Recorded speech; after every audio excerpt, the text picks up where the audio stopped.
Bonjour, la capsule aujourd'hui porte sur la section 2.4. Ça va être sur les distributions de charge continue. Qu'est-ce que ça veut dire? C'est que jusqu'à maintenant, on a appris à calculer le champ électrique seulement pour des charges ponctuelles, donc une charge unique, un électron, un proton par exemple. Mais il va arriver souvent en fait que les charges sont plutôt distribuées sur une certaine surface, un volume ou encore un fil. Donc on va voir comment on fait pour calculer le champ dans cette situation-là. Donc, premièrement, il faut définir quelques petits concepts. Avec le schéma ici, on va définir d'abord ce qu'on appelle la charge linéique. Donc, le symbole qu'on va utiliser, il est ici, c'est la lettre grecque lambda. Le lambda, c'est le L grec dans le fond, donc longueur linéique. Alors, la charge, ça va être la charge par unité de longueur, la charge linéique. Donc, Q majuscule, ça serait la charge totale qui serait portée, par exemple, par ce fil-là. Et L, ça serait la longueur totale, donc Q sur L, tout simplement, la charge par unité de longueur. Donc ça va être des coulombs par mètre. On suppose que, et dans toute cette section-là, on va supposer que la charge est distribuée uniformément, c'est-à-dire qu'il n'y a pas plus de charge d'un côté du fil que de l'autre, la charge est distribuée uniformément. Si on veut calculer la charge que porte une partie du fil, supposons que je prends une longueur ici delta L, donc une petite longueur, et je veux savoir c'est quoi la charge totale dans cette longueur-là. Ben, on peut l'obtenir tout simplement, on va appeler ça delta Q minuscule. On peut l'obtenir en multipliant la densité de charge linéique, donc lambda, par la longueur de ce petit morceau-là. Donc, lambda, c'est la charge par unité de longueur, fois delta L, la longueur de ce petit morceau de fil-là, et donc ça va nous donner sa charge. Donc ça, c'est pour une distribution linéique. Ça va nous arriver aussi d'avoir des plans ou des surfaces, pas nécessairement des plans, mais des surfaces. Donc on peut faire le même genre de définition. Cette fois-ci, on va appeler ça la charge surfacique. Alors le symbole qu'on va utiliser, c'est sigma, la lettre grecque sigma.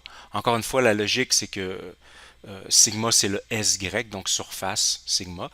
Euh, Q sur A, cette fois-ci, donc la charge par unité de surface, donc ça va être des coulombs par mètre carré. A, ça serait la surface totale. Et encore une fois, si jamais on a un petit morceau de surface, comme le petit morceau jaune qui est ici, et qu'on veut savoir c'est quoi la charge dans ce morceau-là, ben on peut faire le même genre de truc. Donc delta Q, ça va être sigma, la charge par unité de surface, fois la surface delta A en question, donc la surface du petit morceau jaune. Et enfin, il va nous arriver d'avoir des volumes. Donc, ce qui est dessiné ici, c'est un volume. Donc, la surface est répartie sur un volume. Donc cette fois-ci, le symbole qu'on va utiliser, ça va être la lettre grecque ρ. On utilise souvent, vous avez probablement déjà utilisé ρ pour la densité, par exemple, la masse par unité de volume. Donc il ne faudra pas mélanger avec ça. Évidemment, ici on est en électricité, donc ça ne devrait pas trop être mélangeant. Donc la charge par unité de volume, Q sur V, V étant le volume total, et même truc encore une fois, si jamais on veut la charge d'un petit morceau de ce volume-là, on va multiplier la charge volumique par le volume delta V en question. Alors maintenant, le principe de calcul. Qu'est-ce qu'on va faire lorsqu'on va vouloir calculer le champ? On va avoir une situation qui va ressembler à ceci. Supposons que j'ai un certain volume chargé, donc il y a une charge là-dessus. Ça peut être un fil ou encore une surface, on verra de différentes situations. Puis je veux calculer le champ qui est produit par cette charge-là au point P qui est ici. Donc mon point est là. Le truc, c'est qu'on va simplement diviser le volume en un paquet de petites charges ponctuelles. Donc ici par exemple j'ai pris un élément de charge, donc vous voyez dQ c'est l'élément de charge, suffisamment petite pour que je puisse la considérer comme étant ponctuelle. Et à ce moment-là, je vais pouvoir calculer le champ qui est produit par cette charge-là. Vous avez R qui est la distance entre le point et l'élément de charge en question.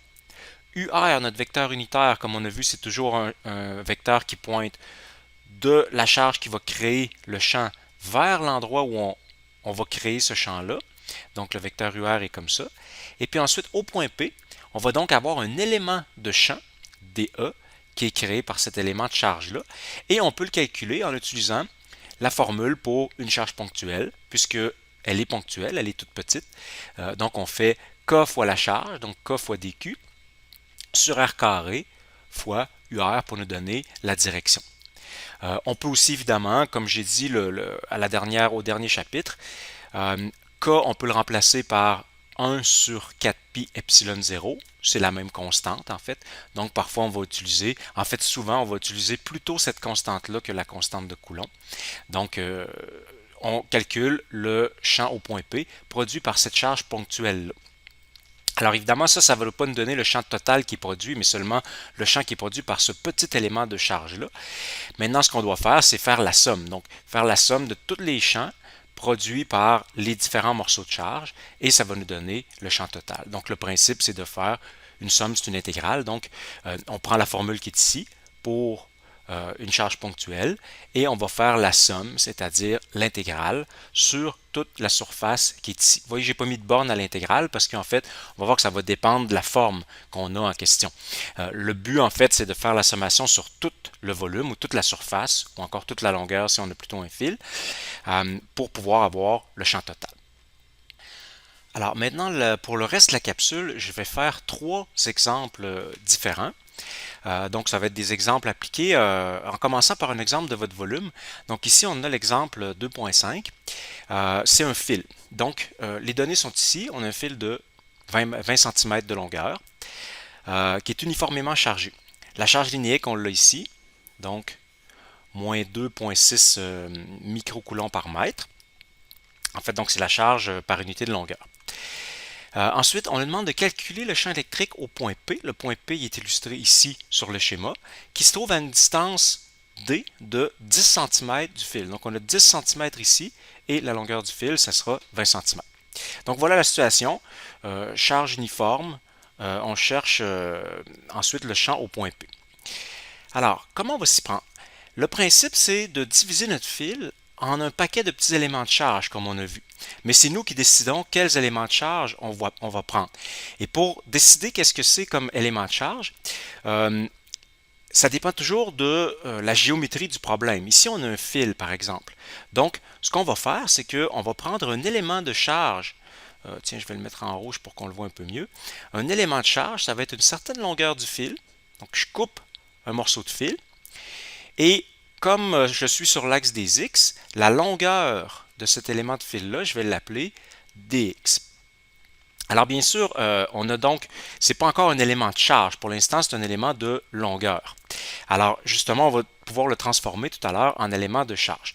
Je vais juste réécrire la formule. Donc on disait le champ électrique total produit au point P, ça va être l'intégrale de K dQ sur R carré fois UR. Donc, en fait, ça, c'est notre formule générale. On a 3 choses à faire, en fait. Il faut réussir d'abord à transformer dQ pour avoir un élément d'intégration intégrable. C'est-à-dire, ici, notre fil, il est sur l'axe des X. On l'a coupé, on a l'élément de longueur dx. Donc, notre variable d'intégration logique, ça va être x. On va vouloir intégrer sur l'axe des x. Donc, il faudrait arriver à transformer dq pour avoir quelque chose qui est en fonction de x et dx pour pouvoir intégrer. Donc, ça, c'est une première chose qu'il faut faire. Deuxième chose, il faut réussir à exprimer UR en fonction de notre même variable d'intégration. Donc, comme on va avoir x comme variable d'intégration, il va falloir exprimer UR en fonction de x. Et la troisième chose, c'est encore le même principe, le R qui est là. Donc, ce n'est pas une variable d'intégration, le R, c'est la distance. Donc, il va falloir aussi exprimer le R en fonction de notre même variable d'intégration, x. Donc, vous voyez, le but, c'est de tout transformer ces 3 choses-là, parce que l'autre, c'est une constante. K, c'est une constante, donc on n'a rien à faire. Mais il faut transformer dQ, UR et R carré, il faut les écrire en fonction de notre variable d'intégration choisie, qui est x. Puis ensuite, on va avoir les bornes d'intégration à faire. Donc, faisons-le ici. Première chose, donc, le dQ. On veut l'écrire en fonction de x. Alors ça, c'est assez facile parce que on a dit tout à l'heure que on a défini la charge linéique comme étant la charge par unité de longueur. Maintenant, on veut dQ, l'élément de charge. Donc, en fait, il s'agit de multiplier la charge par unité de longueur par notre dQ, c'est ça ici, c'est le petit morceau qu'on a coupé. Alors, c'est quoi sa charge? C'est la charge par unité de longueur fois la longueur. Vous voyez, vous avez des coulombs par mètre, vous multipliez par des mètres, vous allez donc avoir des coulombs. Prochaine chose, le R carré, ou le R, premièrement. Alors, je vais écrire r en fonction de x. Qu'est-ce que c'est r? C'est la distance entre l'élément de charge qu'on a pris ici et le point P, parce que c'est au point P qu'on veut calculer le champ. Donc, le r, c'est ça ici. Vous remarquez que le R va varier certainement. C'est sûr que quand je vais avoir un élément de charge qui est ici, il va être plus proche du point P. Quand je vais avoir un élément de charge qui est ici, il va être plus loin du point P. Donc, R est une variable. Ce que l'on fait, c'est qu'on se prend tout simplement un élément de charge au hasard, comme celui qu'on a pris ici. Et puis, on essaie d'exprimer maintenant le R en fonction de notre variable d'intégration qui va être X. Donc, le X égale 0, il est ici. Alors, X, pour le point qui est ici, ça va représenter cette distance-là. Alors, on peut dire que R, ça va être X plus D. Alors, on peut dire que R, c'est X plus D. Donc, l'élément de charge qui va être ici, son X, c'est 0. Donc, lui, il va être à une distance D du point P. L'élément qui est ici, il est au milieu du fil, disons. Alors, il va être à 10 cm. Donc, sa distance du point P, ça va être 20 cm. Donc, 10 plus 10. Celui qui est au bout du fil, ça va être 20 plus 10. Donc, ça va être 30. Alors, ça va être notre variable, D étant une constante. Donc, R est écrit maintenant en fonction de notre variable d'intégration. La dernière chose qu'il nous reste à faire maintenant, c'est d'écrire UR en fonction de notre variable. Donc, UR. Alors, UR, ça doit être un vecteur unitaire qui pointe de l'élément de charge vers le point P. Donc, vous voyez, il va être comme ceci, de l'élément de charge vers le point P. Comme ça doit être un vecteur unitaire, vous voyez, il est horizontal. Donc, et on peut donc dire que c'est moins i en fait. Donc, il est vers l'axe des x négatifs, puisqu'il est vers la gauche. Et i, c'est un vecteur unitaire, donc on a déjà notre vecteur unitaire comme ça. Et je peux vérifier que pour n'importe quel point, si je prenais un autre point qui est ici, le vecteur UR serait comme ça. Si je prenais ce point-là, le vecteur UR serait comme ça. Donc, le vecteur UR, il est toujours vers la gauche. Donc, il est toujours égal à moins i, peu importe l'élément de charge, peu importe où on va se trouver sur le fil. Donc, c'est une constante, en fait, ce vecteur-là. Voilà, maintenant j'ai donc mes trois variables que j'ai exprimées en fonction de ma variable d'intégration. Donc, je peux maintenant procéder au calcul du champ électrique. Je vais avoir intégrale, je vais mettre les bornes tout à l'heure. Le K, je pourrais tout de suite le mettre à l'extérieur puisque c'est une constante. dQ, je le remplace donc par ce qu'on avait trouvé tout à l'heure, lambda dx. R carré, alors R c'était x plus d, donc je vais avoir x plus d au carré. Et enfin, mon vecteur UR qui était égal à moins i et qui me donne la direction. Donc, maintenant, à l'intérieur de mon intégrale, j'ai une fonction de x uniquement, il n'y a pas d'autres variables. Évidemment, il y a d'autres symboles, il y a lambda, il y a d et il y a i, mais ça, ce sont toutes des constantes. Donc, en fait, la seule variable, c'est x. Il me reste maintenant à fixer mes bornes d'intégration. Le but, c'est de faire la somme de toutes les contributions de tous les éléments de charge du fil. Donc, on va aller de x égale 0, qui est ici, à x égale le bout du fil, qui se trouve à, bon, notre fil avait 20 cm, 0,2 m. Donc, on va intégrer de 0 à 0,2 ou 0,200, puisqu'ils ont mis, donc en mètres, ça va être nos bornes d'intégration. Voilà, le gros du travail est fait maintenant. C'est ça la difficulté d'un problème comme celui-là, c'est d'être capable d'exprimer les trois dQr et UR en fonction de la variable d'intégration choisie, bien fixer nos bornes d'intégration. Ensuite, il reste des mathématiques pures. En fait, ce qu'on a à faire ici, c'est des mathématiques pures. On a simplement à faire notre intégrale. Donc, on peut peut-être la simplifier un peu en sortant quelques constantes. Donc, le lambda et le moins i, je vais les sortir à l'extérieur. Il va nous rester intégrale de 0 à 0,2 de dx sur x plus d au carré.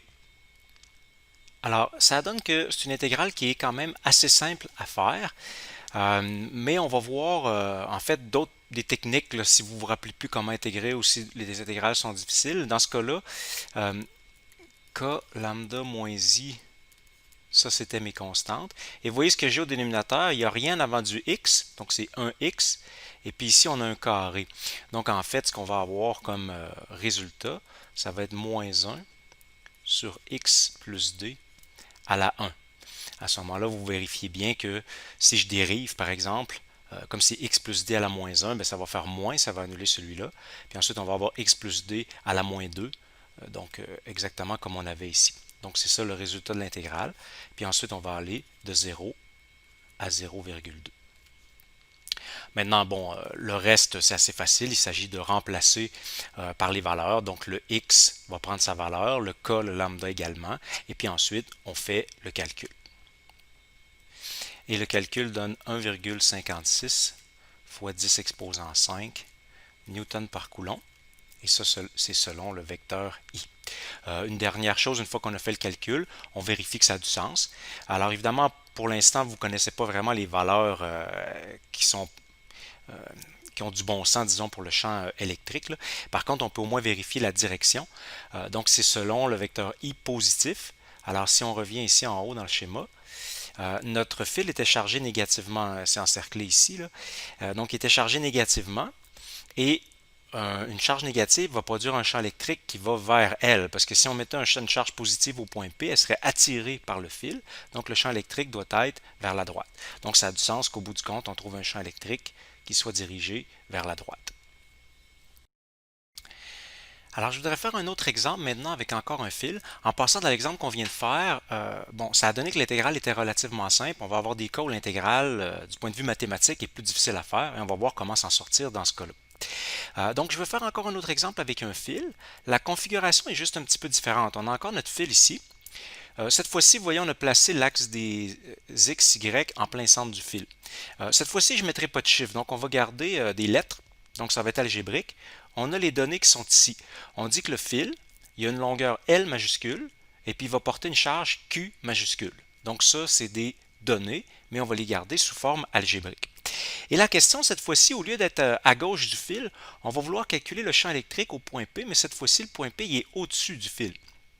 Donc, il est à une hauteur Y. Encore une fois, le Y en question, c'est une donnée, mais qu'on va garder sous forme de variable. Donc, on considère que Q, L et Y, ce sont des données. Maintenant, donc, notre point P est ici.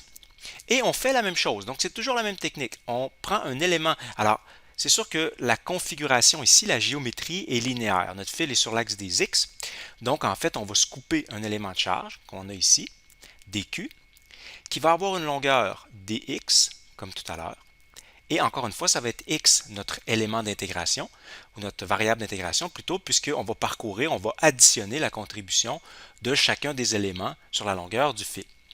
Maintenant, je disais tout à l'heure, le but, c'est d'écrire dq, r et ur, donc les trois variables que l'on retrouve dans l'intégrale, en fonction de notre variable d'intégration qui va être x.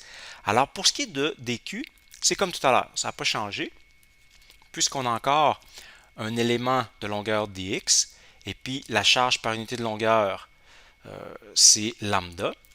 Ici, ce qu'on pourrait faire par contre, c'est remplacer lambda par q sur L, puisque les données que l'on a, c'est q et L. Donc la charge par unité de longueur, ça va être q sur L.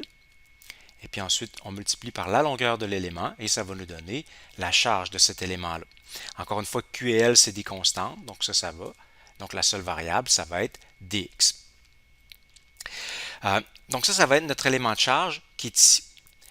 Prochaine chose qu'on doit déterminer, c'est le R. Alors R, c'est la distance, elle est représentée ici sur le schéma, c'est la distance entre l'élément de charge et le point P. Donc vous voyez, elle se trouve ici, ça va être en fait l'hypoténuse d'un triangle rectangle. Le triangle étant, le côté vertical c'est Y, le côté horizontal ça va être X, X étant la coordonnée de notre élément de charge en question. Donc on peut dire que R, ça va être racine de x carré plus y carré. Bien sûr, ça va être une variable. Le y est constant, donc le point P est toujours à la même hauteur. Mais pour un autre élément de charge, par exemple, quand je vais être rendu ici, évidemment, mon x va être un peu plus long. Donc la distance r, elle va être représentée ici, donc elle va être un petit peu plus longue. La dernière chose qu'il faut faire, c'est le vecteur UR. Il faut l'exprimer en fonction de x également. Donc, UR est représenté ici. UR va toujours de l'élément de charge vers le point P. Alors, cette fois-ci, il est penché un peu comme ça. Alors, le truc qu'on a vu au chapitre 1 pour exprimer un vecteur unitaire, ici, on a les dimensions. On a y et x. Donc, en fait, on peut prendre le long vecteur R qui va de dq jusqu'à P, puis diviser par, en fait, on peut l'écrire comme ça. On peut dire que UR, c'est le vecteur R sur sa longueur, sur son module, en fait, pour donner un vecteur unitaire. Donc, on pourrait dire que selon I, on a moins X. Alors, vous voyez, si on part d'ici, la composante en X, ça va être moins X, puis la composante en Y, ça va être plus Y. Donc, on va avoir plus Y selon J. Puis, on prend bien soin de diviser par le module pour avoir un vecteur unitaire. Donc, racine de x carré plus y carré. Et à ce moment-là, ça nous donne notre vecteur unitaire. Vous voyez, le gros du travail est fait. Maintenant, on a exprimé les trois, dqr et ur, en fonction de notre variable d'intégration x, et il reste aussi d'autres constantes, y, q et l. Maintenant, on en arrive à l'intégrale. Juste une petite chose avant de passer à l'intégrale, il faut bien vérifier que ce qu'on a pris ici comme formule, les trois formules qu'on a écrites ici, qui vont être valables peu importe l'endroit où va se trouver l'élément de charge qu'on a pris.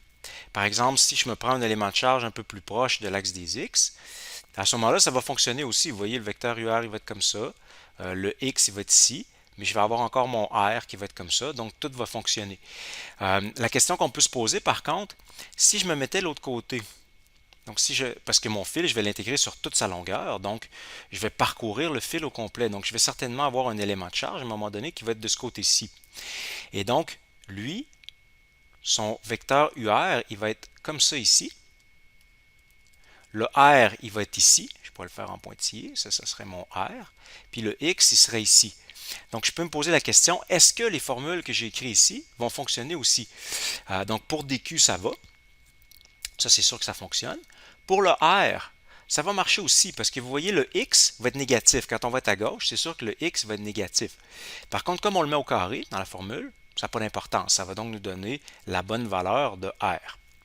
Pour ce qui est du vecteur unitaire, on voit ici qu'il a changé d'orientation. Ici, il est penché un peu vers la gauche, tandis que là, il est penché vers la droite. Donc, il devrait avoir, mon vecteur UR, une composante en X qui est positive. Si je regarde ici, c'est écrit moins X. Donc, ça paraît être négatif. Par contre, il faut se rappeler que lorsqu'on est à gauche du fil, le X prend une valeur négative. Donc, on va avoir moins, et donc ça va faire plus. Et effectivement, donc à gauche du fil, on va se retrouver avec une composante en X positive pour UR.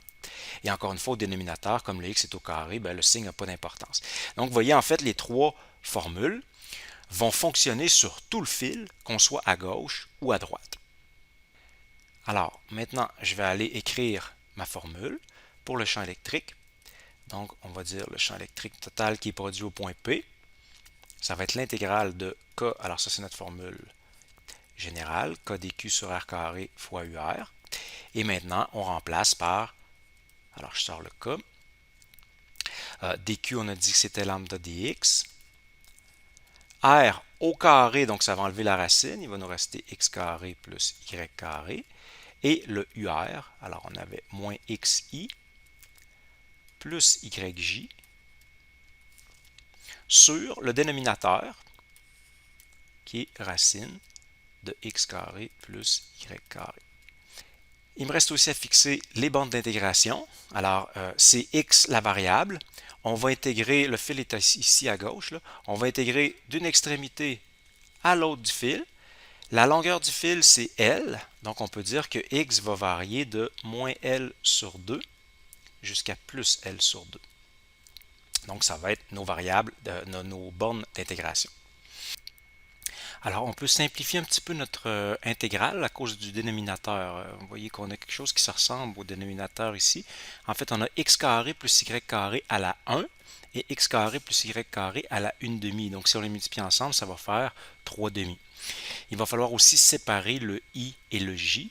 Ça va donc nous donner deux intégrales différentes. Donc, vous voyez ici, par exemple, si je prends celle qui est en i, on va avoir k Lambda qu'on peut sortir aussi de l'intégrale. Donc K lambda. Intégrale de dx. On a aussi un x et tout ça est en moins i. Alors vous voyez, j'ai fait dans le fond lambda dx et x qu'on a ici. Le lambda est sorti dehors, fois moins i. Et au dénominateur, j'ai x carré plus y carré à la 3 demi. Il va me rester à fixer mes bornes d'intégration. En fait, ils sont déjà là. C'est moins L sur 2 jusqu'à L sur 2. Puis, celui qui est en J, donc toujours la même chose, K lambda. Ensuite, on va avoir intégrale de... Alors, en J, j'ai Y seulement, fois dx, fois J, et on a le même dénominateur, x carré plus y carré à la 3 demi. Et on a toujours les mêmes bornes d'intégration. Voilà. J'ai donc deux intégrales à faire parce que j'ai deux dimensions, x, y, j'ai deux composantes à mon vecteur unitaire. Par contre, si on réfléchit un peu, on va pouvoir en éliminer une. Donc, vous voyez, si je reviens ici, tantôt on a fait le raisonnement à gauche, à droite. On comprend qu'ici, le champ qui est produit par cet élément de charge-là, il est orienté comme ceci. Or, comme c'est symétrique, on a la moitié du fil d'un côté puis l'autre moitié de l'autre côté. Bien, je sais que je vais avoir un élément. Je vais juste me faire un petit peu de place ici là, pour que ça soit plus clair. On va enlever tout ça, ce que j'avais mis tout à l'heure. Donc, j'ai un élément ici. Je vais avoir certainement un élément de l'autre côté qui est tout à fait symétrique, qui va créer un vecteur unitaire qui va être comme ceci, et qui va avoir un champ électrique qui va être comme ceci. Et vous voyez donc que les composantes en X vont s'annuler. J'ai une composante en X, une composante en X ici. Les deux vont s'annuler parfaitement. Par contre, les composantes en Y vont s'additionner. Alors, comme j'ai quelque chose de symétrique, je peux toujours trouver un élément symétrique de l'autre côté. Et donc, je sais que mon intégrale en X, ça va donner 0. Je pourrais la faire, mais certainement que ça va me donner 0. Parce que je sais qu'en intégrant, les champs en X vont s'annuler à cause de la symétrie. Donc, je peux tout simplement laisser tomber celle-là. D'ailleurs, j'aurais même pu, dès le départ, j'aurais pu, une fois que c'est écrit ici, j'aurais pu dire, ben, la composante en X, je m'en fous en réalité parce que je sais que l'intégrale va donner 0. Puis seulement considérer celle qui est en Y à cause de la réflexion qu'on peut faire au départ. Donc, ça m'enlève la moitié du travail. Il me reste seulement l'intégrale en J à faire. Donc maintenant, je continue ici. Je vais avoir plus. Bon, en fait, le plus, c'est pas nécessaire, là, mais le Y, c'est une constante. C'est pas une variable, donc on peut le sortir. Puis le J également. Donc Y, J. Puis il va nous rester seulement l'intégrale de dx sur x carré plus y carré à la 3 demi avec toujours nos mêmes bornes d'intégration. Maintenant, cette fois-ci, vous voyez, l'intégrale est moins évidente que dans le premier exemple. On a x carré plus y carré à la 3 demi. Donc, qu'est-ce qu'on fait avec ça? Vous avez vu en mathématiques toutes sortes de techniques pour faire des intégrales. Comme c'est le cours de physique, on va s'intéresser plus à la physique, donc on va se simplifier la vie le plus possible pour l'aspect mathématique. Alors, on va utiliser souvent des tables d'intégrales. En fait, vous l'avez dans le volume à la page 453. Vous avez des tables d'intégrales. Donc, dans des tables d'intégrales, on a en fait une série d'intégrales indéfinies. On a le résultat de ces intégrales-là. Donc, on cherche tout simplement dans les tables. En passant, vous allez avoir à l'examen la page 453 qui va vous être fournie, donc cette table d'intégrales-là. Donc, vous pourrez vous en servir. Alors, on cherche dans les intégrales celle qui ressemble à ce qu'on a. Donc, vous voyez, ça commence à ressembler ici à la 3 demi. Donc, c'est ça qu'on a ici. On a dx sur x carré plus a carré à la 3 demi. Et on a le résultat de l'intégrale de l'autre côté. Donc, vous voyez le a qui est ici. Nous, dans notre cas, le a, c'est y. Donc, on va avoir notre réponse ici.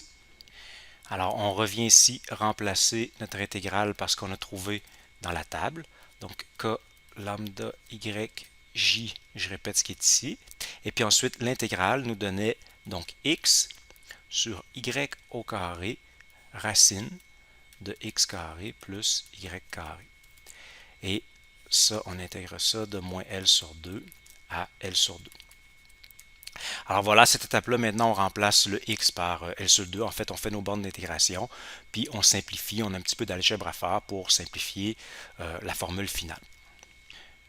Alors, je vais juste vous donner le résultat. Ça donne simplement K lambda L sur Y racine de L carré sur 4 plus Y carré. Et ça, c'est selon J. Donc, on a seulement une composante en J. Alors évidemment, maintenant, si on avait les valeurs de lambda, L, Y, etc., bon, on pourrait calculer le champ. En fait, cette formule-là, une fois qu'on l'a trouvée, on peut dire qu'elle est valable, peu importe la longueur du fil, le Y, etc. On peut toujours l'utiliser pour calculer le champ électrique qui est produit au-dessus d'un fil. Il faut dire qu'elle est valide seulement lorsque le point P est au-dessus du milieu du fil. Si on décalait le point P, par exemple, si on mettait le point P ici, ben, on aurait pu la symétrie qu'on avait tout à l'heure. Donc, à ce moment-là, on n'aurait pas pu annuler la composante en X, par exemple. Il aurait donc fallu, en fait, changer à la fois nos bornes d'intégration, puis tenir compte aussi de la composante en X. Une chose intéressante qu'on peut ajouter, c'est parfois, on veut savoir qu'est-ce qui se produit si on a un très très long fil. Donc ici, on a pris un fil d'une certaine longueur. Supposons qu'on avait un fil très très long, on va dire infini. Ce qu'on peut faire ici, c'est juste changer les bornes d'intégration. Au lieu de moins L sur 2 à plus L sur 2, on pourrait remplacer L, autrement dit, par l'infini. Alors, si je mets l'infini ici, vous voyez, ça me donne un cas indéterminé. L en haut, puis L en bas. J'ai l'infini sur l'infini. Sauf que par contre, on peut un peu simplifier. Qu'est-ce qu'on fait dans ce temps-là? Donc, si L est très très grand par rapport à Y, on peut dire que Y devient négligeable par rapport à L. Donc, c'est comme s'il était éliminé de la racine qui est ici, parce que le L est très très grand. Et à ce moment-là, racine de L carré sur 4, ça va donner L sur 2. Donc, je pourrais sortir ici le L en avant, puis le 2 s'en va en haut. Donc, tout ça m'enlève la racine. Je pourrais même l'effacer. Tiens, vu que j'ai un efface. Voilà. Et puis ensuite, maintenant, le L est annulé en haut puis en bas. Et puis, il nous reste seulement 2K lambda sur Y, selon J. Donc, cette formule-là, vous voyez, ça serait le cas particulier où le fil serait très très long par rapport à la distance Y. On aurait une formule simplifiée de K lambda sur Y. Alors, je vais juste faire un dernier exemple maintenant, mais avec un fil qui n'est pas rectiligne, pour compliquer un petit peu les choses, mais je ne vais pas le faire au complet, je vais vous le donner en devoir, mais je vais juste vous mettre sur la piste. Donc, la situation qu'on a, c'est la suivante. Donc, on a un fil, mais cette fois-ci, il est courbé selon un arc de cercle. En fait, on a un quart de cercle. On a quand même comme donné la charge totale du fil, donc Q, qui est répartie uniformément sur l'arc de cercle. Puis on a ensuite le R, qui est le rayon, en fait, de l'arc de cercle. Le but, la question, c'est de calculer le champ électrique au point P, donc au centre du cercle, en fait, du cercle qui serait formé par le fil s'il était complet. Donc, QR. Et ensuite, on doit calculer le champ. Donc, les choses à faire, donc je fais le début du problème avec vous, je vous laisse le finir. On se prend un élément de charge. Donc, vous voyez, on coupe notre fil, c'est notre élément de charge, dQ. Ensuite, on a notre vecteur UR. Le vecteur UR, il pointe toujours de l'élément de charge vers le point de P, où on veut calculer le champ. Donc, notre vecteur UR va être comme ça. Puis ensuite, le champ produit, il va être comme ceci. Puis la distance R, ça va être la distance qui est ici, entre l'élément de charge et le point P. Ça, d'ailleurs, je vous le dis tout de suite, c'est assez facile pour la distance R. Elle va être constante. Vous voyez, peu importe où est-ce qu'il va être notre élément de charge, il est sur l'arc de cercle et donc il est toujours à la distance R majuscule, c'est donc une constante du point P. Donc lui est assez facile à exprimer. Maintenant, on disait la première chose à faire dans un problème comme ça, c'est d'abord de faire ce qu'on vient de faire, mais aussi d'exprimer dQ, R et UR en fonction de la variable d'intégration. Alors, quelle sera la variable d'intégration? En fait, on a déjà l'indice sur le schéma. Ici, ça ne sera pas X ni Y parce que notre fil il est courbé. Donc, la variable d'intégration, qu'est-ce qui va changer? On va plutôt prendre un angle, donc l'angle θ, qui va partir d'ici, donc de 0, et qui va aller jusqu'ici, donc à pi sur 2. Donc ça va donner tout de suite nos bornes d'intégration pour l'angle θ. Ça va être de 0 à pi sur 2. Ça va être nos bornes d'intégration. Et la variable d'intégration, ça va être θ. Et donc, on va avoir un élément d'angle, dθ. Alors, vous voyez, ça va être, mettons, si je faisais deux lignes là, qui vont du dessous au dessus de mon élément de charge, j'aurais un angle ici, dθ. Et donc maintenant, je vais exprimer tout en fonction de θ. Entre autres, quand je vais arriver pour faire dq, dq, on disait tout à l'heure, c'est la charge par unité de longueur fois la longueur de l'élément de charge. Je pourrais l'appeler dl cette fois-ci, étant donné que c'est ni x ni y, ça va être la longueur de l'élément de charge qui est ici. Sauf que L, c'est pas vraiment ma variable d'intégration. Ma variable d'intégration, c'est θ. Donc, ce que je pourrais faire, c'est dl. Donc, c'est quelque chose que vous avez sûrement déjà fait en mathématiques. Quand on a un arc de cercle, on peut toujours trouver la longueur de l'arc de cercle en prenant l'angle qui est déterminé par cet arc de cercle-là, donc c'est dθ dans notre cas, fois le rayon du cercle. Donc, vous voyez, dl, ça mesure r fois dθ. Donc, on va avoir lambda fois r dθ. Et même lambda, on pourrait aussi le remplacer par, c'est la charge par unité de longueur, donc Q, c'est la charge totale du fil, sur la longueur. Alors, si on veut exprimer la longueur en fonction de R, on sait qu'un cercle complet, ça serait 2 pi R. Donc, un quart de cercle, ça sera pi sur 2 fois R. Donc, la longueur ici, ça sera pi sur 2 fois R. Alors, ça, c'est mon lambda, la charge, sur la longueur. Puis ensuite, il nous reste R dθ. Donc, voilà, on a écrit dq en fonction de θ. Vous voyez que les r vont s'annuler. Il va nous rester 2q sur pi fois dθ pour l'élément de charge. Le r, voyons, on l'a déjà fait ici. Il nous reste, alors ça, je vous laisse continuer, il reste UR, donc le vecteur unitaire, à exprimer en fonction de θ. On a déjà vu au chapitre 1, là, à la fin de la section 1.4, ou à la fin du chapitre 1, on a vu comment exprimer un vecteur unitaire en fonction d'un angle θ. Donc, vous pourrez retourner là-dedans.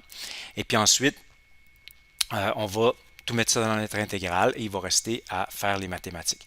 Donc, je vous laisse terminer le problème. Je vous donne la solution. Alors, je vous donne la réponse pour que vous puissiez vous vérifier. Ça devrait donner moins Q sur 2 pi epsilon 0 R carré et on a I plus J. Donc, cette fois-ci, on a deux composantes, une en I et une en J. D'ailleurs, ils sont identiques puisqu'on a un devant chaque. Donc, les deux sont identiques. Puis les deux sont négatives. Vous voyez, on a moins Q ici. Alors, on peut voir si ça a du sens ou non en regardant, donc en retournant à notre schéma. On avait ça ici. C'est sûr qu'on s'attend à ce que ça soit symétrique en X et en Y, parce qu'on a un arc de cercle, donc on devrait avoir la même composante en X et en Y. Et si la charge Q est positive, on s'attend à avoir un champ. Donc on s'attend à avoir un champ, je vais effacer ça ici, qui va être comme ceci, puisque avec une charge positive, le champ doit être vers l'extérieur. Alors, on aurait donc deux composantes négatives. Si on retourne à notre formule, c'est ce qu'on a. Donc, on a le signe moins qui est ici. Alors, on a effectivement deux composantes identiques qui sont négatives. Donc, ça a du sens.